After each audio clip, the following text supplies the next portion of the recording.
we finish dealing with certain circumstances, and then that's out the way.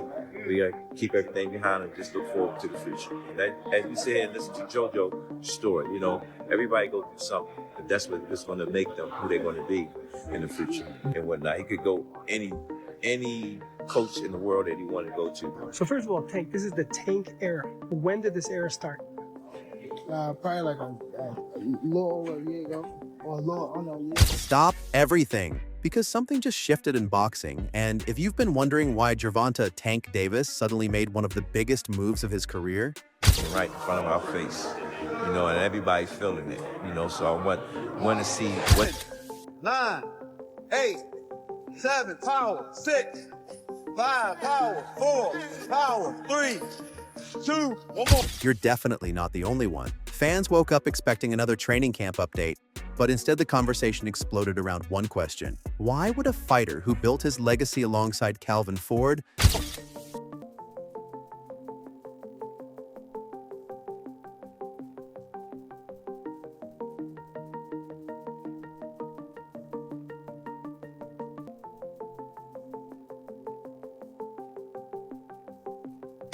with Jose, and just telling y'all what I know, sometimes that's all it takes.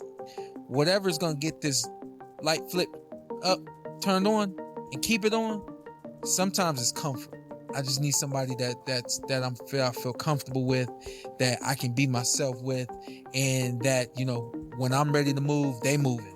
When they ready to move, I'm moving. Decided it was finally time to turn the page. At first glance, it looks impossible, almost like the kind of move nobody saw coming. But once you start connecting the dots, the story becomes much bigger than a simple coaching change. Reports suggest this wasn't fueled by personal drama or public arguments at all. It's their business, but I don't add up the beef with him and Calvin Ford, really. I guess Calvin may have done an interview or two that Gervonta didn't like, but it's like, that made no sense, man. Look, I remember when I saw Truck Simpson spar before Truck tailed off, when he had promise. No offense, Truck, you know, much love to you.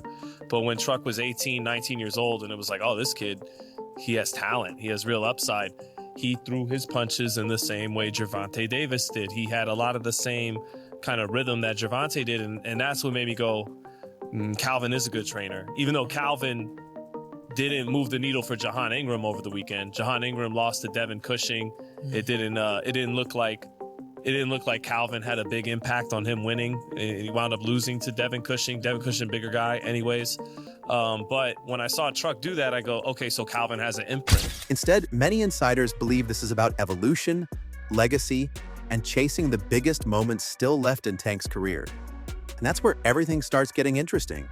For years, Calvin Ford wasn't just a trainer. He was and Coach Calvin.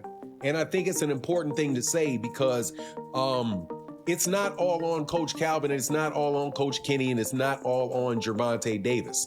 I have been paying attention to that camp for a while. I know people in that camp. I know people around that camp. And I can tell you without a doubt that the major issue with Gervonta Davis and that particular camp was the fact that there's so many paid snitches in his camp. It was replete with family members and other people who, whenever they got a piece of information about Gervonta Davis, would try to go out and give that information to somebody else. Family, a mentor, and one of the biggest reasons people associated Tank's rise with the Baltimore boxing scene. That partnership became part of Tank's identity. So naturally, the internet immediately started asking whether something had gone wrong behind the scenes. Social media did what it always does. Rumors multiplied. Fans created theories. Comment sections became detective boards. Gervonta is looking up at the internet, seeing what's being said about him, hearing this information coming out about himself, and saying, man, where is this coming from? Originally, and this was a couple years ago, I remember when Gervonta started getting upset with it, and he started blocking people and getting mad about stuff, and he started telling Kenny and Calvin, you know, that basically not to be announcing things, not to say things about who he's going to fight next or what he's going to do next, because Gervonta started getting irritated about that. I also know that Calvin Ford stopped talking to the media for a long period of time. Kenny Ellis stopped talking to the media about Gervonta in that way because they were appeasing Gervonta and Gervonta's desire to have that information kept in-house, right? So to the extent that they were having conversations that Gervonta Davis didn't want to have, they had nipped that in the bud several years ago. However, what happened is you have family members and other members in the gym that have connections with people that have Twitter pages, connections with people that have YouTube pages, and they continued, the people with the Twitter pages and the YouTube pages, continue to pay these people money for inside information about Gervonta, and he got... But reports and commentary from people around boxing suggest the reality may be far less explosive and far more strategic. According to multiple voices in the sport, this could simply be the moment where a superstar decides he needs a completely different environment to unlock the next chapter. And that's where Jose Benavidez Sr. enters the picture. Suddenly, the conversation wasn't about whether Tank could fight. Gervonta is when you have spies around him in his family, in the gyms in Baltimore, you have people that leak information that are trying to harm him, right? Because people may be saying, man, where is Gervonta right now? Oh, I can find out where Gervonta Davis is. Get on the phone, call her boy. Is he in Baltimore? Is he? Nah, man, he's not in Baltimore. He's still over there and he's still in Florida. I heard last time I checked, he was at the gym. I gotta find me. I got him on my Find Me app. I can tell you where he is. And then all of a sudden, you got girls setting him up. And you got girls knowing exactly where he is, what he's doing. They can time him, set him up, all kind of stuff. Because he felt like he got set up in that last crime, in that last case, right? He's like, he can prove that this was a setup. Well, who's gonna help set him up? Well, paid informants in your gym. So that's why, a major reason why Gervonta was off looking for somebody else, looking for a new situation. So because he's obviously got, issues in Baltimore, he's got issues in Florida. So he's saying, look, man, I'm about to clear my deck and I'm going to go out here. I'm going to train with somebody totally different, somebody in a different camp with different people around him that my family may not know, that these people... It was about whether a new voice could take him somewhere even higher. Some boxing analysts have suggested that every elite fighter eventually reaches a point where hearing the same instructions over and over no longer creates new growth. Not because showing Gervonta Tank Davis working out in this video and announcing and marketing the new Gervonta Tank Davis on Team Benavidez merchandise. Now, he had a few videos out there showing Gervonta Tank Davis working out and all those things, and I promise you, he could not have made this announcement without Gervonta Tank Davis's blessing. For me, this makes it official, their relationship. And Gervonta Tank Davis and David Benavidez, they've shared their mutual respect for each other. You can tell that there's a genuine like and respect that they have with each other. So I think it's going to be organic. And as far as what to expect from Gervonta Tank Davis going to Team Benavidez, listen, dude, I have personal experience training with those guys and their product in that gym. And I'm telling you, man, what jumps out more than the facility itself and the hyperbaric chambers and shit where you can recover, and of course the food. I mean, it's just chef kiss, beautiful food over there. They definitely getting their grub on. But more than that, more than all of that, is really the family culture.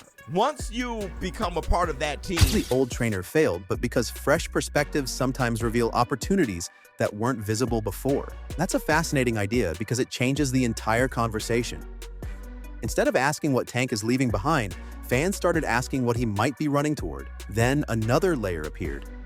Commentary circulating online has suggested Tank has become increasingly protective of his privacy. It's part of being there and what makes Team Benavidez unique. But on top of all of that is the work ethic.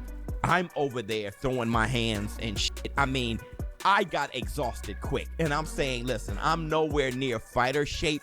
But what I'm saying is they're going to teach you form, make you learn it right now, and practice it at a high pace. And that just killed me. I didn't have no fear in me, and I basically whooped everybody that intended on jumping me. I left without a scratch. And without my chains, yeah. But I mean, you're a gospel singer. Yeah, but sometimes you have to fight for your life and defend yourself.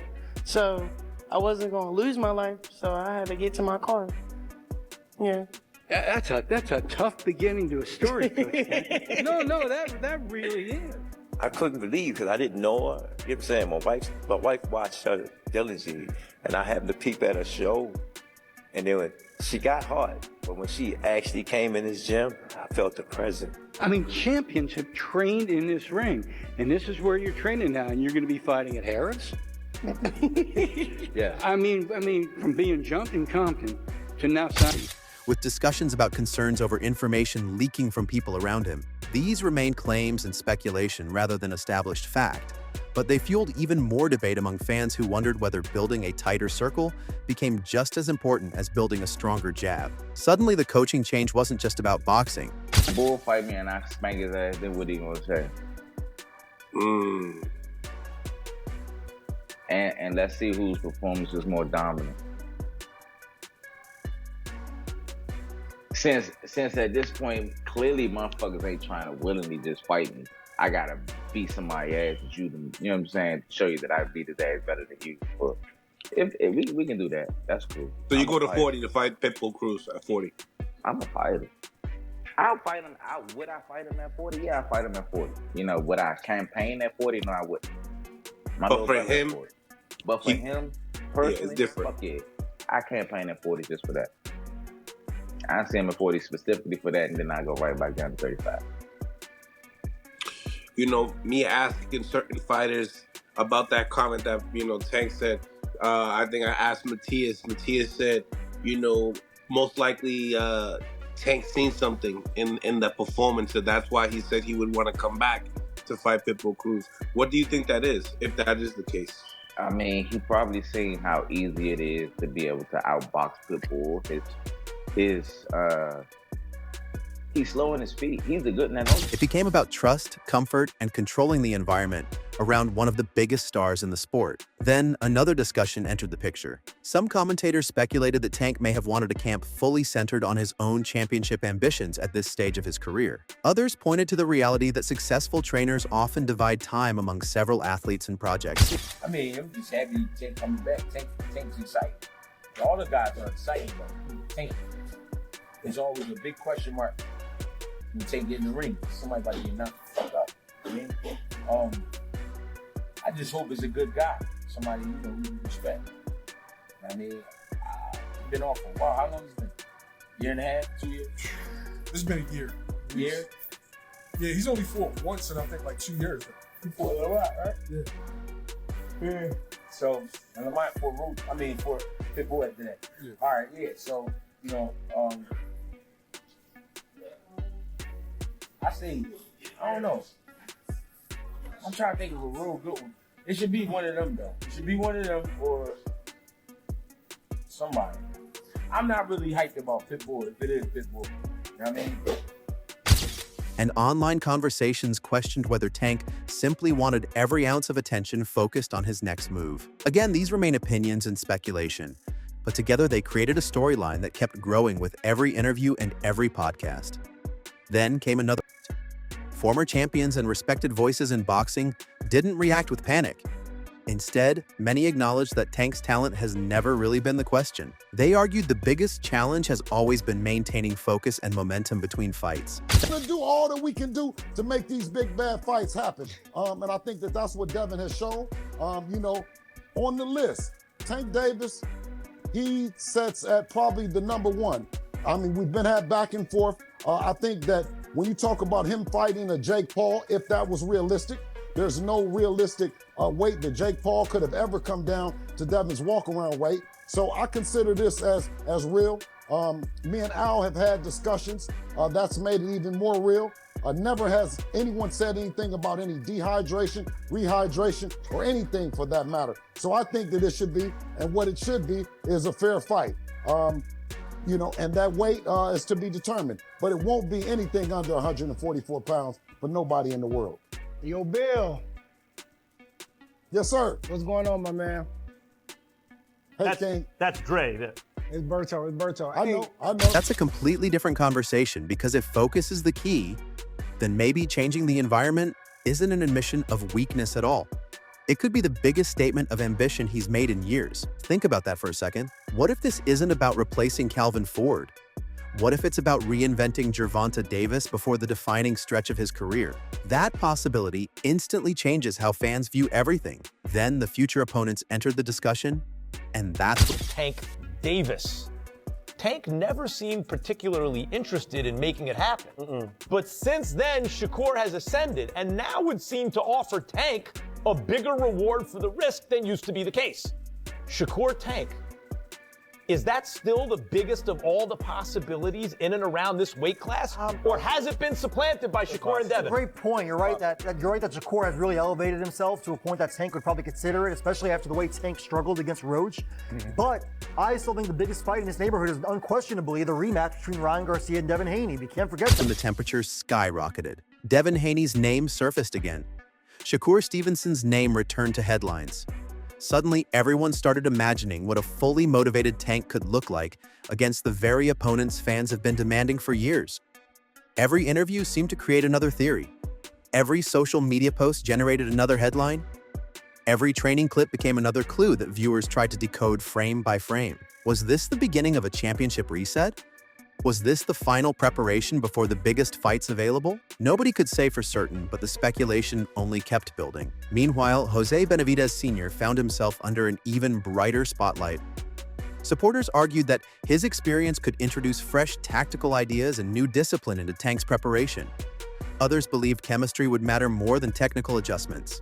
After all, boxing history is filled with partnerships that looked perfect on paper, but never quite translated inside the ring. That uncertainty only made the story more compelling because nobody actually knows how this chapter ends until the opening bell rings.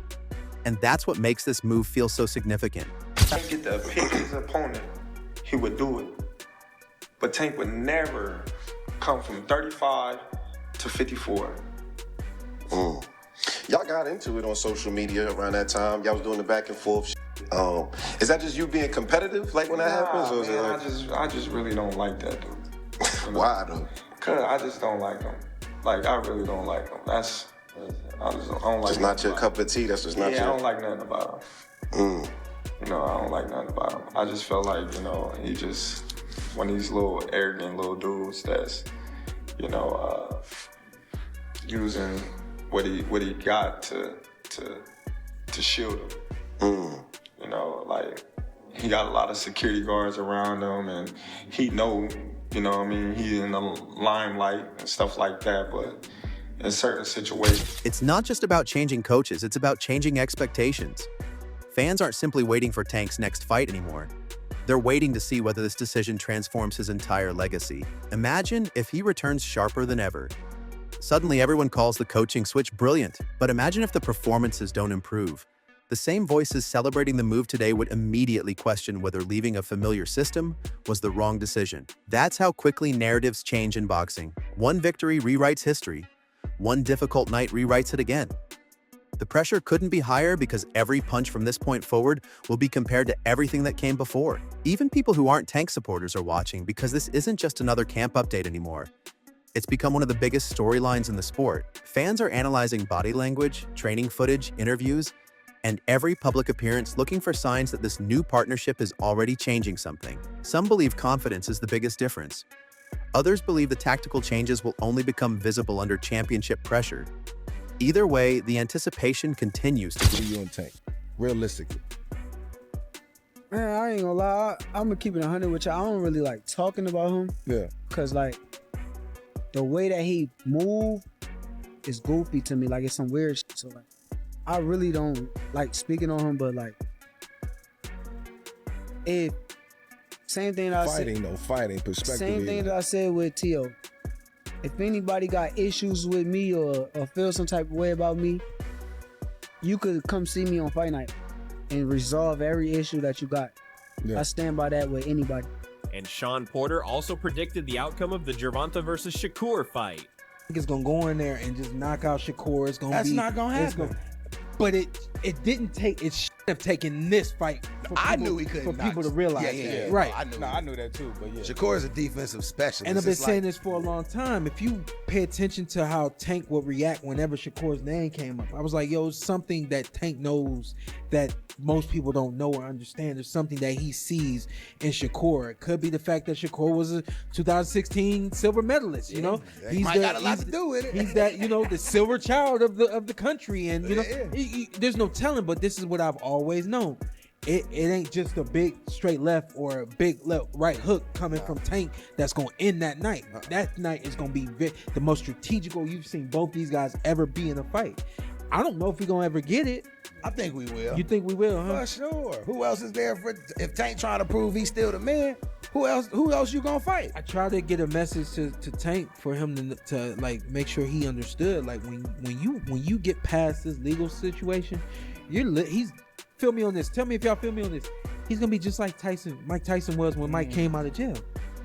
Everybody grow. And maybe that's the most fascinating part of all. Sometimes the loudest moment isn't a knockout. Sometimes it's the decision made months before anyone steps into the ring. A decision that quietly reshapes an entire career while everyone argues over what it really means. Whether you think this is a masterstroke or a gamble, one thing is impossible to ignore. The next time Gervonta "Tank" Davis walks toward the ring, he won't just be carrying expectations.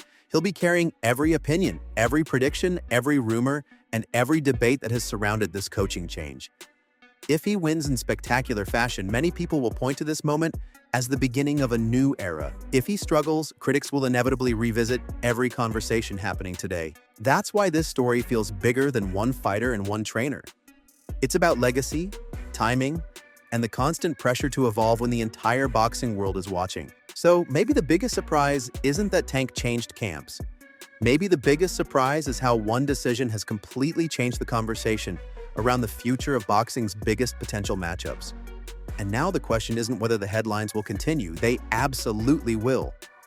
The real question is whether this move becomes the decision that unlocked the biggest fights of Tank's career, or the gamble that fans will debate for years. What do you think? Did Gervonta "Tank" Davis make the perfect move at exactly the right time?